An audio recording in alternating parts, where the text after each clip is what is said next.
मैं Imtiaz Ahmed YouTube channel ITZ English में एक बार फिर आपका स्वागत करता हूं।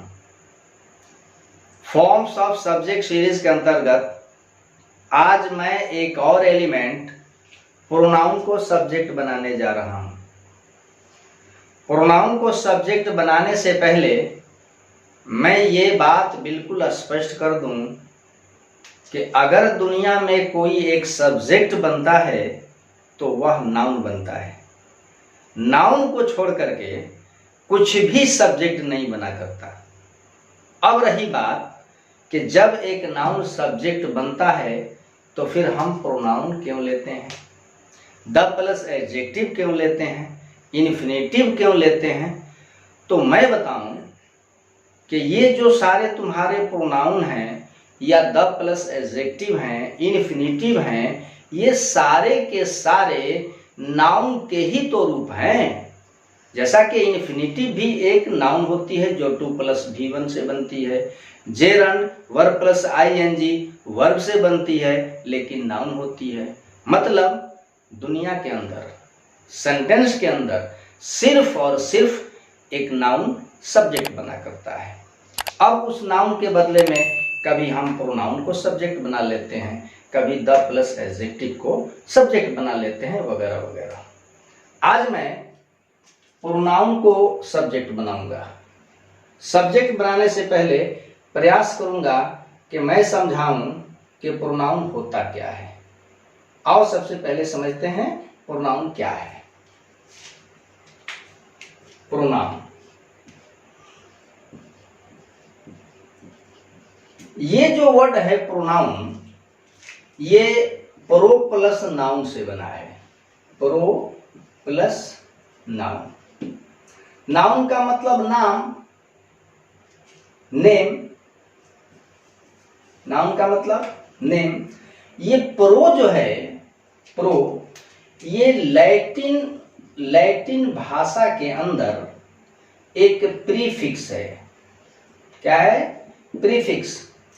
प्रीफिक्स वह होता है जो किसी शब्द के पहले जोड़ दिया जाए। जैसे पहले आप समझ लो प्रीफिक्स।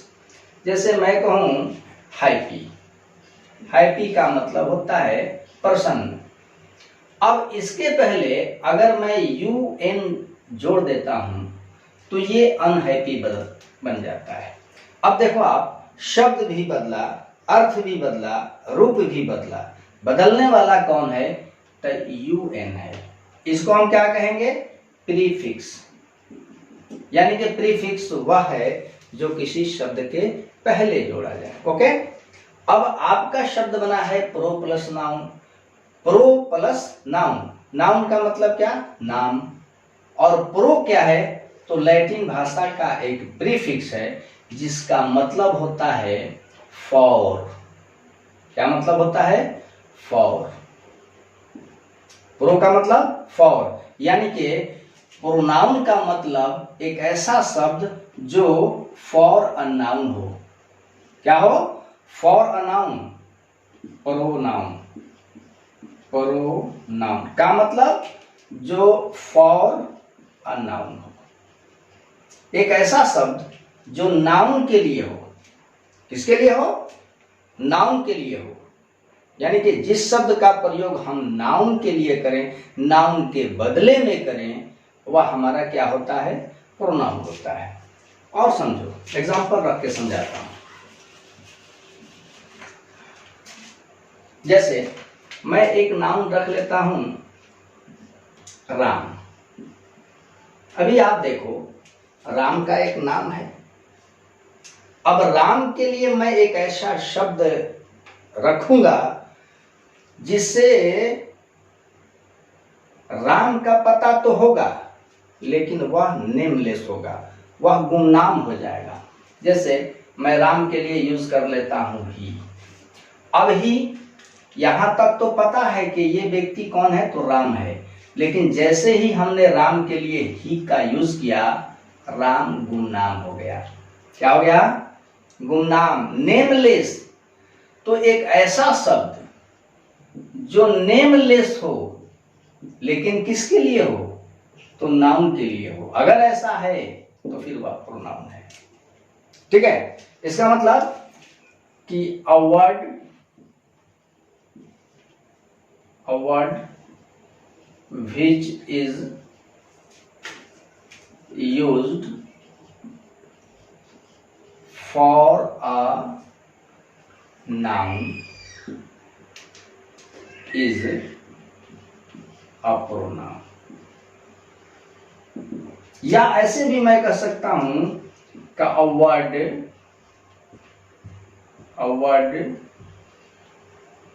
which is nameless, एक ऐसा शब्द जो नेमलेस हो, बिना नाम का हो, गुमनाम हो, है ना, वह हमारा क्या होता है, प्रोनाउन होता है। ट्रेडिशनल डेफिनेशन कहता है कि a word which is used for a noun, एक ऐसा शब्द जो नाउन के लिए यूज होता हो, वह क्या होता है, प्रोनाउन होता है। ठीक है, मैं समझ रहा हूं कि आपने प्रोनाउन को अच्छी तरह से समझ लिया होगा। अब आओ, प्रोनाउन का हम यूज करते हैं, उसका नंबर समझते हैं, पर्सन समझते हैं और उसका केस समझते हैं। अब रही बात कि एक प्रोनाउन का क्या केस होता है, क्या पर्सन होता है, क्या नंबर होता है। तो इसको तय करने के लिए आप समझ लो कि चूंकि प्रोनाउन जो है, प्रोनाउन ये किसके लिए यूज होता है, तो नाउन के लिए यूज होता है।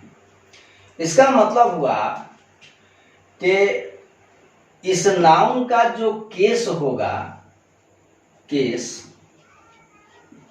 जो इसका पर्सन होगा, जो इसका नंबर होगा, वही केस, वही पर्सन, वही नंबर प्रोनाउन का होगा। जैसे मान लिया जाए कि मैं लिख लेता हूं Anil. Anil third person singular number है। अनिल क्या है, third person singular number. Case, case तो अभी इसका स्पष्ट नहीं है, लेकिन मैं मान लेता हूं कि ये आपका नॉमिनेटिव केस है। अगर ये नॉमिनेटिव केस है तो अनिल के लिए अगर मैं ही का यूज करूं तो फिर अनिल का केस नॉमिनेटिव होगा, नंबर सिंगुलर होगा, पर्सन कौन सा होगा, तो थर्ड पर्सन होगा। यानी कि एक प्रोनाउन का नंबर, पर्सन और केस बिल्कुल वही होता है जो उस नाउन का होता है, जिस नाउन के लिए वह प्रोनाउन प्रयोग किया जाता है। ठीक है, अब रही बात कि आखिर हम प्रोनाउन का यूज करते क्यों हैं। तो मामला यहां यह है कि अगर हर सेंटेंस का सब्जेक्ट एक नाउन बने, अगर बात राम की हो और राम आपके हर सेंटेंस का सब्जेक्ट हो, तो भाषा आपकी बिल्कुल भद्दी बन जाएगी। लैंग्वेज का जो अट्रैक्शन होगा खत्म हो जाएगा। कैसी लैंग्वेज बनेगी आपकी, राम एक लड़का है, राम 5वें वर्ग में पढ़ता है, राम ईमानदार है, राम मेरा वर्ग साथी। हर सेंटेंस में सब्जेक्ट के रूप में राम राम का यूज भाषा को क्या बना रहा है, भद्दा बना रहा है। अब क्या होता है कि हम राम के लिए दूसरे तीसरे सेंटेंस में अलग वर्ड लेते हैं। जैसे राम एक लड़का है, वह मेरा दोस्त है, वह मेरे साथ पढ़ता है। अब वह का यूज करने से भाषा जो है अट्रैक्टिव बन जाती है, मनमोहक बन जाती है। इसका मतलब हुआ कि एक प्रोनाउन का प्रयोग नाउन की रिपीटेशन को रोकने के लिए किया जाता है। इसका मतलब कि जो नाउन की रिपीटेशन को रोक दे, उसकी पुनरावृत्ति को ब्रेकअप कर दे, वह आपका प्रोनाउन होता है। काइंड्स ऑफ प्रोनाउन तो 9-10 तरह के होते हैं, उनमें से मैं कुछ एक प्रोनाउन को सब्जेक्ट बनाऊंगा। जैसा कि पहला टाइप्स ऑफ प्रोनाउन होता है personal pronoun. Personal pronoun, personal pronoun वह प्रोनाउन होता है जो केवल और केवल आदमी के लिए यूज होता है, जिसमें आई, वी। ये दो प्रोनाउन जो है फर्स्ट पर्सन के हैं, जहां आई सिंगुलर होता है, वी प्लूरल होता है। यू जो है ये सेकंड पर्सन का होता है प्रोनाउन, और सिंगुलर प्लूरल दोनों होता है। फिर ही, सी, दे, इट, ये चारों थर्ड पर्सन होते हैं, जहां he singular, she singular, they plural, it singular होता है। अब देखो हम इसका यूज करते हैं। मैं पहली बार में वी का यूज दे, जैसे वी ईट एप्पल्स, हम लोग एप्पल्स खाते हैं, सेब खाते हैं। यहाँ वी जो है आपका सब्जेक्ट बना है, जो प्लूरल नंबर में है, ठीक है। अब आप ही का यूज देखो, जैसे ही एट्स एन एप्पल। जैसे ही आपका ही सब्जेक्ट बनता है, सिंगुलर नंबर में रहता है, हम वर्ब को भी क्या बना लेते हैं, सिंगुलर बनता है। यहाँ पर भी और यहाँ ही आपका सब्जेक्ट बना है। अगला आप देख लो यू। एक और आप ध्यान में रखोगे बात, सब्जेक्ट वर्ब एग्रीमेंट का एक रूल होता है, बस एक ही रूल होता है कि अगर सब्जेक्ट सिंगुलर हो तो वर्ब सिंगुलर, और सब्जेक्ट अगर प्लूरल हो तो वर्ब प्लूरल होता है। इस हिसाब से वी प्लूरल है तो वर्ब भी क्या है, प्लूरल है। ही सिंगुलर है तो वर्ब भी सिंगुलर है। लेकिन इसमें दो ऐसे प्रोनाउन हैं, एक तो हो आई और दूसरा यू, जो अपने साथ प्लूरल वर्ब लेते हैं। हालांकि यू तो दोनों बनता है, सिंगुलर भी और प्लूरल भी। देख लो आप इसको। पहले मैं आई का यूज करता हूं। आई ईट एन एप्पल, मैं एक सेब खाता हूं। अब इसमें आई जो है सिंगुलर है, लेकिन वर्ब जो है आपका प्लूरल यूज हुआ है, यानी कि ये आपका एक्सेप्शन रहेगा। अब यू को देखो, मान लो कि आप, अगर आप यू को प्लूरल मानते हो तब कहते हो कि यू आर बॉयज। यहां तक तो सही है कि यू है आपका प्लूरल, आर भी प्लूरल, बॉयज भी प्लूरल। ये तो सब्जेक्ट वर्ब एग्रीमेंट के रूल के हिसाब से बिल्कुल सही है। लेकिन अगर यू आपका सिंगुलर हो जाता है तो क्या होता है, देखो आप, you are a good boy. अब आप देखो, तुम एक लड़के हो, तुम कितना है, तो अ गुड बॉय, कितना लड़का हुआ, एक लड़का। अगर एक लड़का तो इसका मतलब कि यू क्या है, सिंगुलर है, लेकिन वर्ब क्या चल रहा है, प्लूरल। तो ये एक्सेप्शंस हमेशा चलेंगे कि आई और यू सिंगुलर होकर भी अपने साथ वर्ब प्लूरल लेंगे। दूसरा होता है इंट्रोगेटिव प्रोनाउन।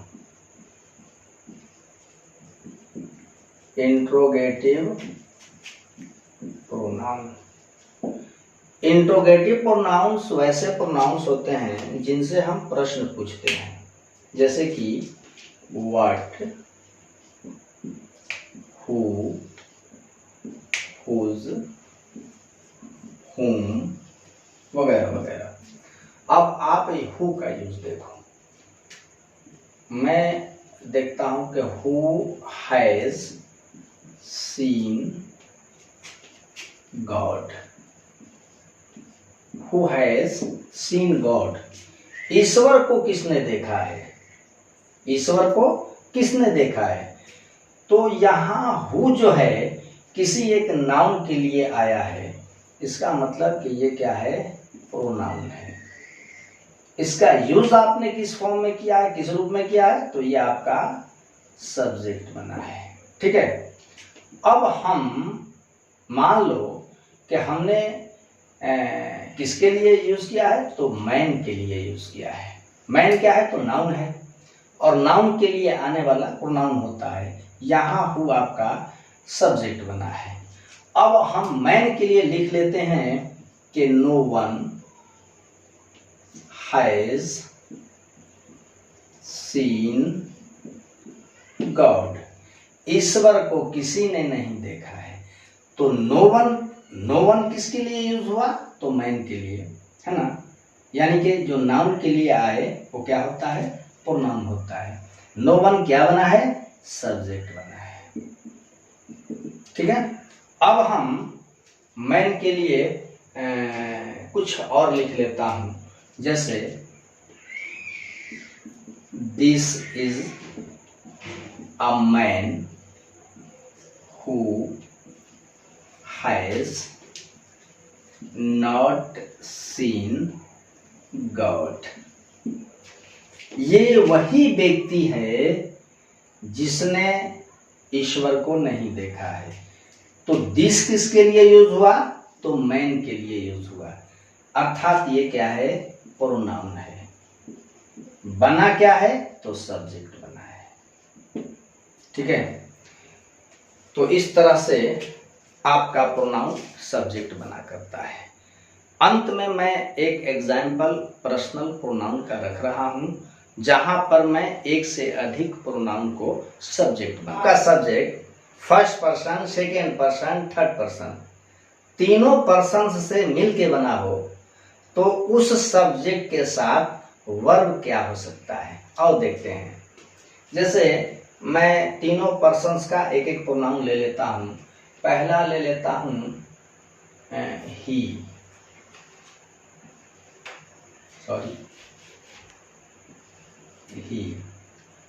फिर आई,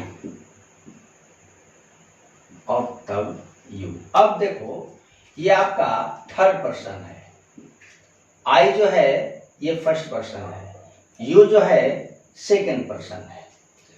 अगर आपके सब्जेक्ट के अंदर तीनों पर्सन्स के प्रोनाउन आ जाएं तो आप इनको कैसे सजाओगे? तो इसका एक प्रोसेस होता है कि स्पीकर जो है बोलने वाला सबसे पहले सामने वाले को एडजस्ट करेगा, सबसे पहले सामने वाला, उसके बाद जो वहां से दूर होगा, अंत में वो अपने को एडजस्ट करेगा। तो स्पीकर के सामने जो होगा वो क्या होगा? सेकंड पर्सन होगा। इसका मतलब कि यू का प्रयोग हम एक क्रम पर करेंगे, एक नंबर पर। इसके बाद स्पीकर से जो दूर होगा वो थर्ड पर्सन होगा, और दूसरे क्रम पर हम उसको रखेंगे, और अंत में अपने आप को रखेंगे, यानी कि आई जो होगा तीसरे क्रम पर होगा। तो कैसे हो जाएगा कि यू, ही एंड आई, ये क्या है? Second person. ये क्या है? Third person. ये क्या है? First person. कितना हुआ? 231।